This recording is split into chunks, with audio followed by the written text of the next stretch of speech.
ज्योतिष है, ये बहुत ही साइंटिफिक चीज है, इस पर हम लोग बात करते हैं।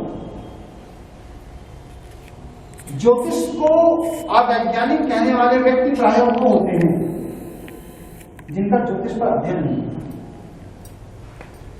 जिसने ज्योतिष की कोई किताब नहीं पढ़ी, ज्योतिष पर कोई रिसर्च वर्क नहीं किया, वही व्यक्ति ज्योतिष को अवैज्ञानिक कहते हैं। जिसने ज्योतिष पर थोड़ा सा पढ़ा, थोड़ा उसको समझने की कोशिश की है, वो उसकी गहराई में घुसने की कोशिश करता है, उसे अवैज्ञानिक नहीं। क्यों? इसलिए नहीं करता है कि ज्योतिष जो है ये पूर्णतः विज्ञान नहीं है। Astrology is not a science. Astronomy जो है ये साइंस है, ये विज्ञान है, लेकिन एस्ट्रोलॉजी जो है ये विज्ञान नहीं है।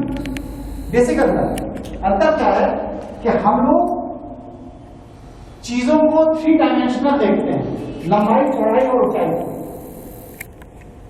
कोई भी चीज, कोई भी गतिशील चीज हो, स्थिर चीज हो, या कोई भी चीज जो हमारे इंद्रिय गम्य है, इंद्रियों से जिन्हें समझा जा सकता है, वो सारी की सारी चीजें जिन्हें इंद्रियां महसूस करती हैं, उनको हम 3 डायमेंशनल देखते हैं, लंबाई, चौड़ाई और ऊंचाई। और कुछ नहीं। ज्योतिष में जो कैलकुलेशन पार्ट है, जो गणना पार्ट है, वो भी इन्हीं 3 डायमेंशनल, इन्हीं 3 डायमेंशन में कैलकुलेशन आते हैं।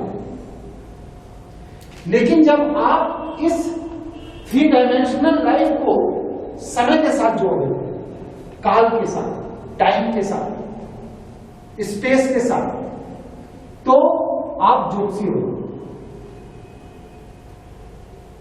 मतलब हम अपने सामान्य जीवन में जिन चीजों को जिन नजरियों से देखते हैं, उनके साथ जब समय की गणना करने लगते हैं तो हम ज्योतिषी हैं।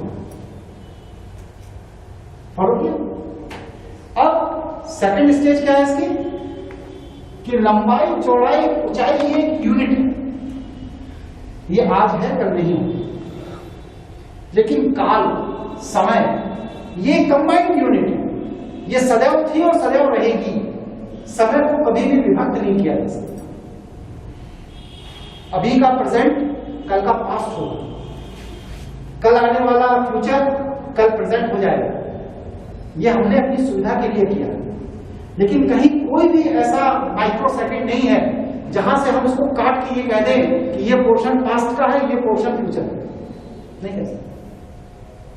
और ये करोड़ों करोड़ साल से होता आया है, करोड़ों करोड़ साल तक होता रहेगा, पहली बार नहीं होना। और ये करोड़ों करोड़ साल की जो गणना है, ये पूरी कंबाइंड गणना ही समय। जब हम लंबाई, चौड़ाई और ऊंचाई के कैलकुलेशन से समय की गति को समझने लगते हैं, तो हम इसे कहते हैं एस्ट्रोलॉजी। क्यों? हमने लंबाई, चौड़ाई, ऊंचाई की गणना से समय को कैलकुलेट करके निकालना शुरू किया। ये समय आपका अच्छा है, ये समय आपका खराब है।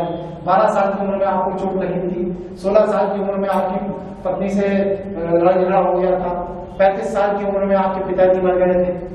तो ये सारी चीजें जो 3 डायमेंशनल, वो सारी की सारी 3 डायमेंशनल चीजों को जब हम टाइम से कैलकुलेट करके निकालने लगते हैं तो हम ज्योतिषी हैं। तो जिस तरह हम पास्ट के टाइम को कैलकुलेट करके एक्यूरेट निकालने लगते हैं, उसी तरह जब मेरी मास्टरी हो जाती है तो हम फ्यूचर के टाइम को भी कैलकुलेट करके निकालने लगते हैं। तो हम फोरकास्ट करते हैं, कल ये होगा, परसों ये होगा। तो मतलब हमारे इंद्रिय गम्य लंबाई, चौड़ाई, ऊंचाई 3 डायमेंशनल लाइफ में जब हम इस 3 डायमेंशन को टाइम से कनेक्ट करके कैलकुलेशन करने की विधा को जान जाते हैं तो हम ज्योतिषी हैं। अब जिस तरह हमारी इस पृथ्वी पर कहीं कोई भी लकीर नहीं खींची है, लेकिन फिर भी नक्शे पर देखिए तो लैटिट्यूड और लॉन्गिट्यूड के कुछ रेखा खींची। अब पृथ्वी पर यथार्थ में कोई रेखा नहीं, लेकिन नक्शे पर खींची हुई, और उस नक्शे पर खींची हुई रेखा से एक हवाई जहाज लखनऊ से उड़ता है और बॉम्बे में जाके उतर जाता है उस काल्पनिक रेखा से, जो पृथ्वी पर कहीं नहीं है, लेकिन वो बॉम्बे से, लखनऊ से उड़ेगा और बॉम्बे के एयरपोर्ट पर उतर जाएगा। इसी तरह बम्बई से उड़ेगा, इंग्लैंड में उतर जाएगा। या आप तो मर्चेंट नेवी में रहे, पानी में कहीं कोई लाइन नहीं, लेकिन उन्हीं काल्पनिक रेखाओं के सहारे पानी का शिप चलता है, अथाह समुद्र में अपने गंतव्य तक पहुंचे। तो ये चीजें कैसे, मतलब वो जो काल्पनिक रेखाएं हैं, वो काल्पनिक रेखाएं हमारी गणितीय कैलकुलेशन में हमें सपोर्ट करती हैं बस। अब आदमी ये कहे, अरे नक्शे में तो जबरदस्ती लाइनें आप लोग खींच देते हैं, मैं तो गया था नेपाल, वहां तो मुझे कोई लैटिट्यूड की लाइन नहीं दिखाई दी। अरे तुम गधे हो, नेपाल में लैटिट्यूड की लाइन का मतलब नहीं है, वो तो गणितीय कैलकुलेशन के लिए नक्शे में खींची गई बस, ठीक है। इसी तरह जो कम जानकार हैं ज्योतिष के, वो ज्योतिष की खिल्ली उड़ाने के लिए इस तरह के उदाहरण देते हैं। कह रहे वो शनि इतनी दूर बैठा है, वहां से वो क्या कर लेगा, मंगल इतनी दूर बैठा है, वहां से वो क्या कर लेगा। अरे भाई चलो, वहां से कहीं से कोई कुछ नहीं कर लेगा, विज्ञान में नहीं से दो रहा है, तो हम आपका विज्ञान लैटिट्यूड और लॉन्गिट्यूड को बता रहा, तो हम भी तो कह रहे हैं कि कहीं कोई लाइन नहीं खींची है, आप क्यों उसको मान लो। तब आप अपने लिए कैलकुलेशन, गणितीय कैलकुलेशन के लिए मान रहे हैं, तो हम भी अपने ज्योतिषीय कैलकुलेशन के लिए उस गणित को मान रहे हैं, तो आपको इसमें क्या बोलेंगे, ठीक है नहीं।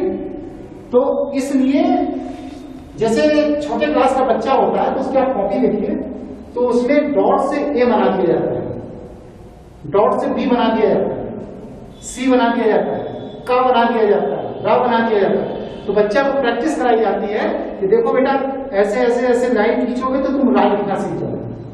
पहले वो 10 बार लाइन के ऊपर लाइन चलाता है, फिर इसके बाद वो ब्लैंक पेपर पर रा लिखना सीख जाता है, का लिखना सीख जाता है। उसी तरह ज्योतिष में जो कैलकुलेशन पार्ट है, ये कंप्लीट कैलकुलेशन पार्ट जो है, ये हम बेसिक हमारी लाइनें खींचने की पद्धति है और कुछ नहीं। जब आपको समय को समझने की समझ पैदा हो जाती है, तो आपको किसी भी गणितीय कैलकुलेशन की जरूरत नहीं पड़ती है। आदमी को देखोगे, बता दोगे इसकी एक पत्नी है, 3 बच्चे, 2 लड़के हैं, 1 लड़की। क्यों? क्योंकि आपने गणित के कैलकुलेशन लगाते लगाते लगाते लगाते आपका दिमाग इतना ट्वीट हो गया कि अब आपको राहु और केतु और मंगल और दृष्टि और वक्री और ये और वो कुछ जानने की जरूरत नहीं है।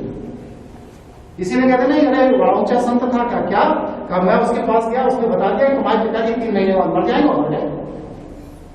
उसने तो कोई गणित नहीं बिठाई। तो ये मैराकिल्स क्यों होते हैं?